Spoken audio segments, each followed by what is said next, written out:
So hello everyone, welcome to GeoPrep geology YouTube channel. So आज जो बाकी का क्वेश्चन देख लेते हैं पार्ट बी का 26 से 50 तक। ये रहा क्वेश्चन नंबर 1। क्या दिया है? Which planet has the highest orbital angular momentum. ठीक है, तो आपको ये याद रखना है कि जो हमारा जुपिटर है, जुपिटर का जो एंगुलर मोमेंटम है वो सबसे ज़्यादा है। तो जो total overall angular momentum of solar system का नियरली 60% जुपिटर अकेला कंट्रीब्यूट करता है। ठीक है, इसलिए इसका आंसर हो गया जुपिटर। देन क्या दिया? In areas modified by glaciers kames represent days a detached block of glacial ice, remnant of disjointed lateral moraine, mounds of stratified sand and gravel, terraces form in valley sidewall due to change in glacial mass balance। ठीक है, तो आपको glacial depositional feature का कुछ दो type का याद रखना है कि जो हमारा ग्लेशियल डिपोजिट्स है वो मेनली टू टाइप का होता है। एक होता है स्ट्रेटिफाइड एंड सॉर्टेड एंड दूसरा होता है अनस्ट्रेटिफाइड एंड अनसॉर्टेड। ठीक है, ये मैं बोल रहा हूँ, आप नोट डाउन कर लो। जो अनस्ट्रेटिफाइड अनसॉर्टेड होता है उसका क्या क्या एग्जांपल है? उसका एग्जांपल है ड्रमलिन, मोराइन, टील। ठीक है, एंड जो अनस्ट्रेटिफाइड अनसॉर्टेड होता है वो क्या क्या होता है? वो होता है एस्कस, केम्स, ह्यूमक्स। ठीक है, तो यहाँ पे जैसे केम्स दिया है, केम्स किसका एग्जाम्पल है? एग्जाम्पल है स्ट्रेटिफाइड सैंड एंड ग्रेवल का, मतलब स्ट्रेटिफाइड एंड सॉर्टेड डिपोजिशन का जो एग्जाम्पल केम्स है इसलिए इसका आंसर हो जाएगा सी। ठीक है, देन क्या दिया है? Which one of the following is not a zonal soil. Zonal soil का मतलब कॉमनली जहाँ मिल जाएगा, मतलब वो इतना रेयर नहीं होगा। ठीक है, उसे बोला जाता है जोनल सॉइल। पर जैसे कि यहाँ पे आप देख सकते हो कि सालाइन अल्कालाइन जो सॉइल होता है वो काफ़ी रेयर होता है। ठीक है, हमें हर जगह सालाइन और अल्कालाइन वाला सॉइल नहीं मिलता है। ठीक है, इसलिए ये हो जाएगा सोलर जोनल सॉइल, ये नहीं है। ठीक है, बाकी जो तीन हो गया, पोडोसोल हो गया, चैनोजेम हो गया, पेडल्फार हो गया, ये सब एक एग्जांपल ऑफ जोनल सॉइल है। ठीक है, देन क्या है? In standard false colour composites red stands for vegetation because for strategic purpose, true color are not disclosed. Green band of the sensor is shown red. Near infrared band of the sensor is represented in the red। ये वाला सही हो जाएगा। जैसे false color में मैंने बताया था, जैसे आपको ऐसे याद रखना है। ठीक है, BGR R सॉरी GRNIR। ठीक है, मतलब जो नियर इंफ्रारेड होगा उससे रिप्रेजेंट किया जाएगा रेड कलर में, रेड कलर को ग्रीन कलर में, ग्रीन कलर को ब्लू कलर में। ठीक है, ऐसे रिप्रेजेंट किया जाता है फॉल्स कलर कंपोजिट में। ठीक है, जैसे कि यहाँ पे दिया है near infrared band of sensor is represented in the red. ये कॉमन टर्मिनोलॉजी है, जैसे कि हम नियर इंफ्रारेड जहाँ पे ज़्यादा मतलब रिफ्लेक्शन करता है तो उस वाले रीजन को हम रेड कलर असाइन करते हैं, हम लोग असाइनमेंट करते हैं। ठीक है, तो इसलिए वो रेड कलर दिखाता है। इन जनरल ये फॉल्स कलर कंपोजिट का कैरेक्टरिस्टिक है। ठीक है, देन क्या दे है? Development of the earth tidal poles on the opposite direction of the moon is best explain by the centrifugal force. Centrifugal force centre से दूर जाता है। जो हमारा टाइडल बॉल्स होता है वो क्या आता है? अर्थ के सेंटर से दूर जाता है, इसलिए तो ऐसे जैसे जो मतलब ये हमारा अर्थ हो गया। ठीक है, जैसे टाइडल बॉल्स मतलब ऐसे करके यहाँ पे मून है। ठीक है, यहाँ पे हमारा मून है, यहाँ पे ग्रेविटेशनल अट्रैक्शन के वजह से जो समंदर का पानी यहाँ मतलब डिस्प्लेस होता है और उसके ऑपोजिट डायरेक्शन में भी जाता है, क्योंकि यहाँ पे जो सेंट्रीफ्यूगल फोर्स है, जो सेंट्रीपिटल फोर्स है, वो ऑपोजिट डायरेक्शन में काम करता है। ठीक है, इसलिए ये जो बॉल्जिंग वाला फेनोमेना है वो क्या सेंटर से दूर जाता है, इसलिए ये किसका एग्जांपल है? सेंट्रीफ्यूगल फोर्स का एक एक्सप्लेनेशन है। ठीक है, देन क्या दिया है? Water flow in the river channel transporting fine sediment and dissolved material but its gradient form and elevation above sea level remains essentially the same. This type of equilibrium is defined as static equilibrium. Static equilibrium का मतलब क्या है?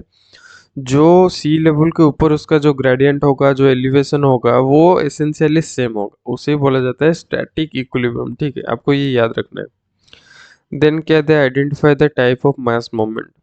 यहाँ पे जैसे इसका answer क्या हो जाएगा, सॉलिफ्रैक्शन हो जाएगा। थोड़ा ये आपको याद रखना है कि जो ये हमारा फाइन सेडिमेंट्स है, ठीक है, क्ले पार्टिकल्स फाइन सेडिमेंट्स है, अगर ये वाटर सेचुरेटेड हो जाते हैं तो क्या करते हैं कि जो फ्लो करना शुरू कर देते हैं। ठीक है, ऐसे वाटर सेचुरेटेड होके एक मड बनाते हैं, लिक्विडस मड बनाते हैं, और वो जो मड है वो धीरे धीरे फ्लो करना शुरू कर लेता है। उसी मैकेनिज्म को बोला जाता है सॉलिफ्लक्स फ्लक्स। ठीक है, तो देखते हैं नेक्स्ट क्वेश्चन में क्या दिया है। Which one of the following is an example of impeded sand dune? Impeded sand dune का मतलब ये है जो sand dune produces by an obstacle। obstacle का वजह से parabolic dune produce होता है। Like parabolic dune and barchan dune का दो कैरेक्टरिस्टिक है, वो ऑपोजिट है। ठीक है, बर्चन ड्यून में क्या होता है, जो हॉर्न होता है वो डाउनविंड डायरेक्शन को रिप्रेजेंट करता है, पर जो पैराबोलिक ड्यून का जो हॉर्न होता है वो अपविंड डायरेक्शन को रिप्रेजेंट करता है। मान लो यहाँ पे एक ऑब्स्टेकल है, ठीक है, लाइक ऐसे करके है, और मतलब जो हवा यहाँ से ऐसे मतलब फ्लो हो रहा है, तो जो पैराबोलिक ड्यून प्रोड्यूस होगा यहाँ पे दोनों गैप है। ठीक है, जो पैराबोलिक ड्यून प्रोड्यूस होगा ऐसे करके प्रोड्यूस होगा। ठीक है,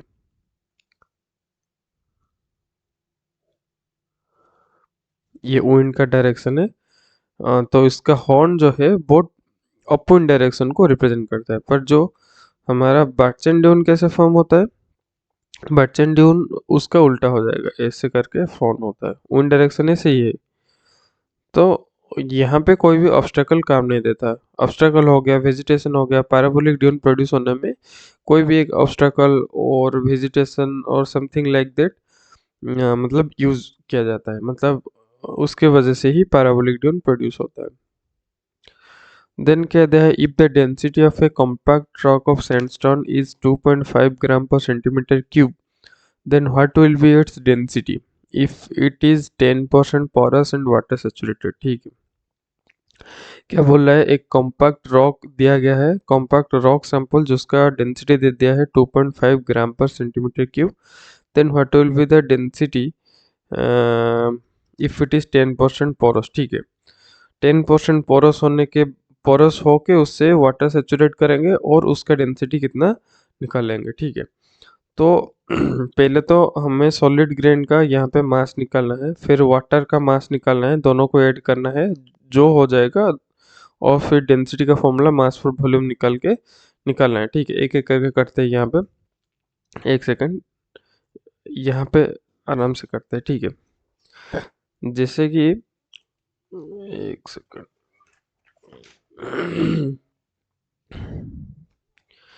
क्या दिया है, कॉम्पैक्ट रॉक दिया है। ठीक है, कॉम्पैक्ट रॉक का डेंसिटी दिया है 2.5 दिया है, 2.5 ग्राम पर सेंटीमीटर की। ठीक है, तो डेंसिटी ऑफ ग्रेन दे दिया है, सॉलिड ग्रेन। ठीक है, कितना, 2.5 ग्राम पर सीसी। मान लो उसका जो मास है 2.5 ग्राम है, एंड वॉल्यूम हम पकड़ के चलते हैं 1 सेंटीमीटर क्यूब। ठीक है, तो उसका जो मास कितना है, मास ऑफ सॉलिड ग्रेन कितना है, 2.5 ग्राम है। ठीक है, हम अगर 10% पोरोस करेंगे, ये मास भी 10% घट जाएगा। देन 10% पोरोस अगर हम करेंगे तो इसका मास कितना हो जाएगा, मास ऑफ सॉलिड ग्रेन कितना रह जाएगा आफ्टर पोरोस,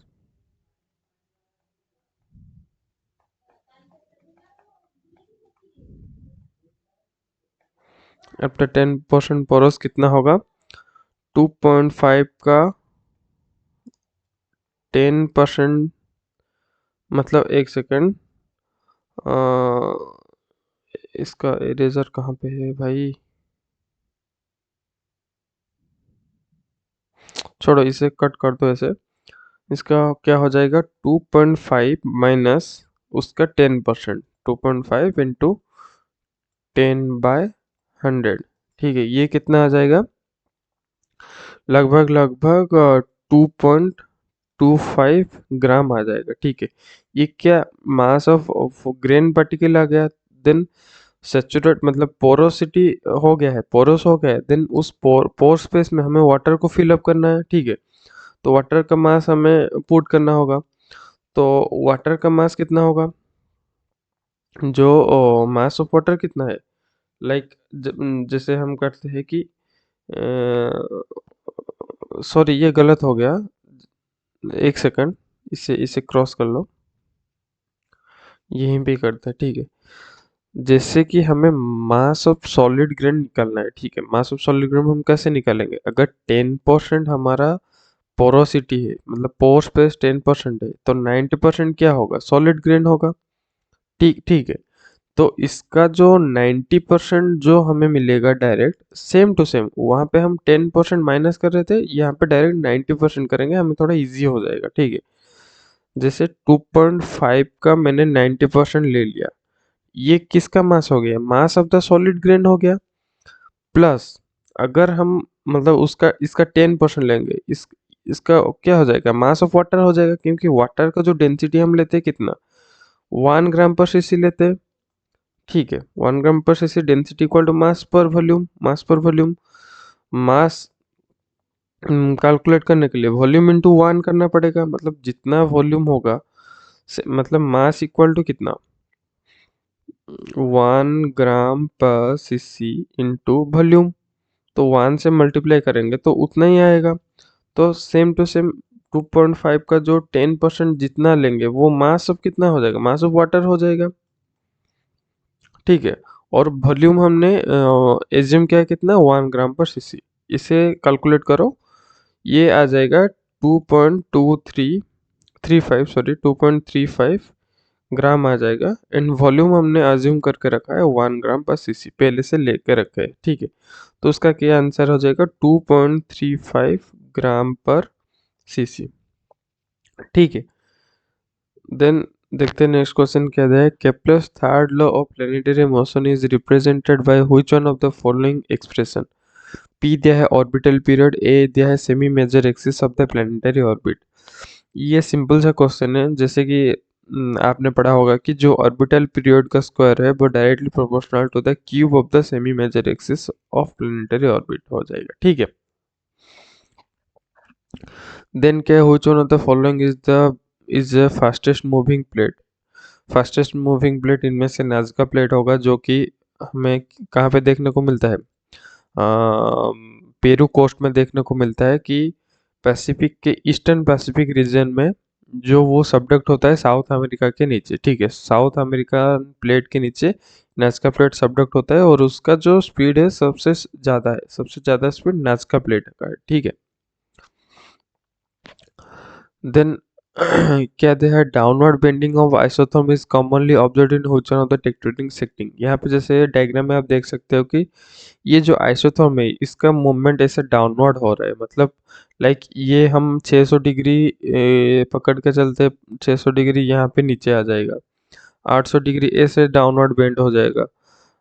ये कहाँ पे देखने को मिलता है, सबडक्शन जोन में, क्यों, क्योंकि ये यहाँ पे जो 1000 डिग्री चल रहा था, उसको मेंटेन करने के लिए ये वाला जो जब नीचे हम जाएंगे तो टेम्परेचर राइज होना चाहिए, पर ये जो सबडक्शन प्लेट जो सबडक्ट हो रहा है उसके साथ वो कुछ वाटर मोलिक्यूल भी अपने साथ कांटेक्ट करके चल रहा है, तो इसलिए उसका टेम्परेचर घटता जा रहा है, ठीक है। नीचे जाते जाकर उसका टेम्परेचर मतलब घट चुका है नीचे वाले टेम्परेचर के मुकाबले, ठीक है। इसलिए उसको मेंटेन करने के लिए ये जो आइसोथर्म ऐसे नीचे जाते हैं, ऐसे नीचे बेंड होते हैं, ठीक है। क्योंकि ये इक्वल टेम्परेचर को रिप्रेजेंट करेंगे, तो ऐसे ऐसे बेंडिंग वाला आइसोथर्म हमें सबडक्शन जोन में देखने को मिलते हैं, ठीक है। देन क्या दिया, which one of the following ore deposit are typically form by the magmatic segregation process. So magmatic segregation क्या होता है कि लाइक मैग्मा से जब एयरली फॉर्म और deposition early form crystal produce होता है, उसका सेग्रीगेशन की वजह से जो जिस टाइप का और डिपोजिशन मिलता है उसे मैग्मेटिक सेग्रीगेशन बोला जाता है। लाइक यहाँ पे जैसे पोर्फायरा कॉपर हो गया, बॉक्साइट हो गया, फॉस्फोराइट हो गया, क्रोमाइट हो गया। आपको पता है कि क्रोमाइट जो होता है मैग्मेटिक सेग्रीगेशन प्रोसेस से फॉर्म होता है, क्योंकि जो क्रोमाइट होता है उसका डेंसिटी सबसे ज़्यादा होता है और ये सबसे पहले क्रिस्टलाइज होता है, ठीक है। और chromite crystallization is a diagnostic example of the magmatic segregation process. Then there है a seismic phase which has undergone a single phase reflection is days. यहाँ पे देखो जैसे पहले आता है पी के आई की पी कहाँ पे आया ये पी के आई पी की ये एक बार रिफ्रैक्शन हुआ फिर दूसरी बार रिफ्रैक्शन देन तीसरी बार चौथी बार one one two three four चार बार रिफ्रैक्शन हो गया है रिफ्लेक्शन नहीं हुआ है तो इसलिए ये नहीं होगा। पीसीपी देख लो कहाँ पे दिया है यहाँ पे पीसीपी दिया है। पीसीपी कैसा है यहाँ पे रिफ्लेक्ट होके जा रहा है पीसीपी ठीक है मतलब ये दो बार होना है मतलब दो बार रिफ्लेक्शन हो गया ठीक है। देन पी के पी देख लो पी के पी की ये वाला पी के पी है ये यहाँ पे भी रिफ्लेक्शन नहीं है रिफ्रैक्शन हो रहा है। लास्ट वाला बच्चा पी जैसे आप यहाँ से मतलब ये एपिसेंटर है यहाँ से एक बार रिफ्लेक्शन होके ये पीपी हमें दे रहा है यहाँ पे ठीक है। तो इसलिए इसका आंसर पीपी हो गया। पीपी जो है एक सिंगल रिफ्लेक्शन की वजह से फॉर्म होता है। देन के दे which one of the following basin form as collisional zone. Collisional zone में हमें फोरलैंड बेसिन देखने को मिलता है जैसे कि यहाँ पे देख सकते हो कि ये एक रिट्रोर फॉरलैंड बेसिन है। फॉरलैंड बेसिन कैसे क्रिएट होता है जैसे यहाँ पे कोलिजन होता है इसके वजह से यहाँ पे जो थिकनेस बढ़ता है ठीक है यहाँ पे जो थिकनेस बढ़ता जाता है तो इसके प्रेशर की वजह से यहाँ पे एक बेसिन क्रिएट होता है इसे ही बोला जाता है फोरलैंड बेसिन ठीक है। और रेट्रोआर फॉरलैंड बेसिन कुछ भी बोल सकते हैं वो कोलिजनल जोन के वजह से फॉर्म होता है। देन कहते हैं an air mass is characterized by similar properties of days and days in any horizontal direction. क्या बोल रहा है कि मतलब हम दो एयर मास को सिमिलर प्रॉपर्टी बोलेंगे किस बेसिस पे अगर उनका टेम्परेचर और मॉइस्चर कंटेंट सेम होगा। जो पहला ऑप्शन तो इसका आंसर डी हो जाएगा। क्यों हो जाएगा जैसे जैसे देखो कि अगर हम दो एयर मास का प्रेशर कांस्टेंट लेता है टेम्परेचर डिफर कर सकता है विंड स्पीड कांस्टेंट ले सकते हैं प्रेशर डिफर कर सकता है ठीक है। इस प्रेशर अगर कांस्टेंट लेते हैं तो विंड स्पीड भी डिफर कर सकता है। तो वैसे ही विंड स्पीड और टेम्परेचर के साथ भी कोई ऐसा रिलेशन नहीं है इसलिए उसका टेम्परेचर और मॉइस्चर जो हो जाएगा मतलब अगर दो एयर मास है और दो एयर मास का टेम्परेचर और मॉइस्चर दोनों ही सेम है तो वो सेम टाइप का एयर मास हम बोल सकते हैं ठीक है। क्योंकि मॉइस्चर कंटेंट एक इम्पोर्टेंट रोल प्ले करता है एयर मासेस को आइडेंटिफाई करने के लिए ठीक है। टेम्परेचर ज़्यादा होने के बाद भी अगर मान लो कि दोनों का एक दो एयर मास है मतलब यहाँ पे एक एयर मास है यहाँ पे एक एयर मास है दोनों का टेम्परेचर सेम है अगर मॉइस्चर कंटेंट कम ज़्यादा हो गया जिसका मॉइस्चर कंटेंट ज़्यादा है वहाँ पे सेंसेबल हीट ज़्यादा हो जाएगा। टेम्परेचर कम होने के बावजूद वहाँ पे सेंसेबल हीट ज़्यादा हो जाएगा इसलिए मॉइस्चर कंटेंट एक इम्पोर्टेंट रोल प्ले करता है एयर मास को आइडेंटिफाई करने के लिए। Then क्या दिया in which one of the following weather system the contribution of the Coriolis force can be neglected in the balance of force। मैंने पहले ही बताया था कि टोर्नाडो में कोरियोलिस फोर्स का कोई भी रोल नहीं है। टोर्नाडो जो है एक स्मॉल स्केल जो रोटेशन होता है जो विंड का रोटेशन होता है एक एक स्पेसिफिक रीजन में तो उसमें क्या होता है कोरियोलिस फोर्स का कोई रोल नहीं होता है। Coriolis force large scale rotation के लिए काम आता है ठीक है। देन कहते हैं which one of the following option is the best way to protect yourself from the lightning you get caught in on open field during in thunderstorm. Thunderstorm के टाइम लाइटनिंग के टाइम आपको क्या करना है couch on your to ये सबसे best position है lightning से बचने के लिए ठीक है। इसका मैं दिखा देता हूँ सेम टू सेम ऐसे ही पोजीशन है आपको टो के ऊपर बैठना है ताकि और जो अपना दोनों पैर है एक दूसरे से मतलब मिला के रखना है ताकि क्या होगा जो एक मतलब कंप्लीट रोटेशन मतलब कंप्लीट जो क्या बोलते हैं उसे जो इलेक्ट्रिकल साइकिल बोलते हैं कंप्लीट साइकिल वो फॉर्म नहीं हो पाएगा इसलिए लाइटनिंग आपके ऊपर नहीं आएगा ठीक है। देन कहते हैं choose the correct combination of the process that contribute to the global sea level rise. Global sea level rise कैसे होगा ऑप्शन चारों पढ़ लो।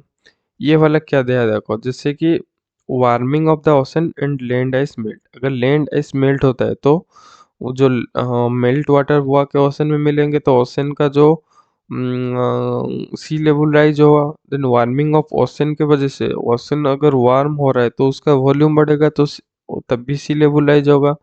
तो ये दोनों रीजन की वजह से हमारा ग्लोबल सी लेवल राइज देखने को मिलता है, ठीक है। देन कहते हैं how does the depth of the ocean related to the age of the ocean. हमें पता है जितने ज़्यादा एज होगा उतना ज़्यादा उसका डेप्थ होगा। मिड ओशन की रीच से जब मतलब एक क्रस्ट फॉर्म होता है तो उसका एज जितना ज़्यादा होता है उस टाइम जो उसका जो डेप्थ होता है उसना उतना ज़्यादा है, इसलिए इसका आंसर क्या हो जाएगा, increases with age. The depth of the ocean increases with increase in age, ठीक है। Then कहते हैं in a cloud formation mechanism cloud base and cloud top respectively क्या हो जाएगा, lifting condensation level and level of free convection, ठीक है। क्यों होगा यहाँ पे, जैसे समझ लो लिफ्टिंग कंडेंसेशन लेवल का मतलब क्या है। लिफ्टिंग कंडेंसेशन लेवल का मतलब है जहाँ से मतलब वाटर सेचुरेट होना चालू होता है, इस लाइन के ऊपर वाटर ड्यू पॉइंट के नीचे आ जाता है और फिर भी अपना कन्वेक्शन दिखाता है, ठीक है। इसलिए लिफ्टिंग कंडेंसेशन लेवल मतलब सेचुरेट होने के बाद भी ये मतलब उसका सेचुरेट होने के बाद भी डेंसिटी जो है सराउंडिंग से कम होता है, इसलिए ये ऊपर मूव करता है, ठीक है। जहाँ पे डेंसिटी का मतलब डेंसिटी सेम हो जाता है वहाँ पे वो अब वर्टिकल मूवमेंट नहीं करता है, वो हॉरिजॉन्टल मूवमेंट करता है। तो उस लेवल को बोला जाता है इक्विलिब्रियम लेवल और लेवल ऑफ फ्री कन्वेक्शन, ठीक है। ये वाला तो वो क्लाउड के जो निचले वाला भाग है उसे बोला जाता है लिफ्टिंग कंडेंसेशन लेवल, एंड ऊपर वाला भाग जो है ये वाला लेवल जो है लेवल ऑफ फ्री कन्वेक्शन, ठीक है। देन क्या दिया, which one of the following indicates that the mental is solid. Mental solid की लिक्विड किससे पता चलता है, ए स्विफ्ट प्रोपागेशन से पता चलता है। ए स्विफ्ट का क्या प्रॉपर्टी है, वो लिक्विड में जीरो हो जाता है। ए स्विफ्ट प्रोपागेशन लिक्विड में जीरो होता है क्योंकि जो मॉडुलस ऑफ रिजिडिटी के ऊपर ये डिपेंड करता है। तो ए स्विफ्ट प्रोपागेशन लिक्विड में जीरो होता है, इसके बदौलत हमें पता चलता है कि मेंटल जो है वो सॉलिड है, बल्कि सॉलिड है और लिक्विड नहीं है, ठीक है। देन कहते हैं the longest mountain chain on earth is mid Atlantic ridge. Mid Atlantic ridge is also a mountain chain. Mid oceanic ridge जो मिड अटलांटिक रीज फॉर्म होता है उसका इमेज में दिखा देता हूँ। सॉरी यहाँ पे ऐड नहीं किया है शायद। तो जो मिड अटलांटिक रीज होता है वो Atlantic ocean and Pacific ocean मतलब northern Pacific and northern Atlantic and southern Atlantic दोनों को कवर करता है। और उसका वो जो मिड ओशनिक रीज की वजह से जो माउंटेन चेन क्रिएट करता है वो वर्ल्ड में जितने भी माउंटेन चेन है सबसे लॉन्गेस्ट है, ठीक है। देन क्या दे which one of the following river of the Ganga system is perennial dominated ground water fed river. Perennial का मतलब वही है, मतलब जिस पेरेनियल मतलब थ्रू आउट द सीजन, ठीक है। पूरे साल वो मतलब पानी उसमें भरा रहेगा और डोमिनेटली ग्राउंड फेड रिवर, ठीक है। ग्राउंड फेड मतलब ग्राउंड वाटर रिवर को फीड करेगा, ठीक है। जो रिवर का पानी कहाँ से आ रहा है, ग्राउंड वाटर से आ रहा है, ठीक है। और गंगा सिस्टम का एक रिवर होगा, उनमें से कौन सा होगा, सोन वाला नहीं होगा, पिन्ना नहीं होगा, यमुना नहीं होगा, गोमती हो जाएगा। सिंपल इसका आंसर गोमती जो रिवर है वो गंगा सिस्टम का एक पार्ट है जो कि पेरेनियल रिवर है and डोमिनेटली ground water feed river है, ठीक है। देन क्या है radiocarbon activity in a sample is found to be 1/4 of the initial activity if the half-life of the radiocarbon is 5700 year then the age of the sample is days। Simple calculation करेंगे like 1/4 हो रहा है, ठीक है। तो पहले half life में let suppose 1 था, 1 से पहले हाफ लाइफ में 1/2 हो गया, देन दूसरे हाफ लाइफ में 1/4 हो गया, ठीक है। 1/4 हो गया तो 1 से 1/4 होने के लिए वो कितना हाफ लाइफ मतलब एक्सपीरियंस कर रहा है, 2 हाफ लाइफ। ये हो रहा है 1 हाफ लाइफ, ये 2 हाफ लाइफ। 1 हाफ लाइफ का एज कितना है 5700, तो 2 हाफ लाइफ का एज कितना होगा 57 00 इंटू 2, आंसर कैलकुलेट कर लो, 11400 हो जाएगा। ठीक है, सो इतना ही था। 2022 पार्ट बी का क्वेश्चन हमने डिस्कशन कर लिया है। नेक्स्ट वीडियो में पार्ट सी का क्वेश्चन देखेंगे। Thank you for watching this video lecture. ठीक है।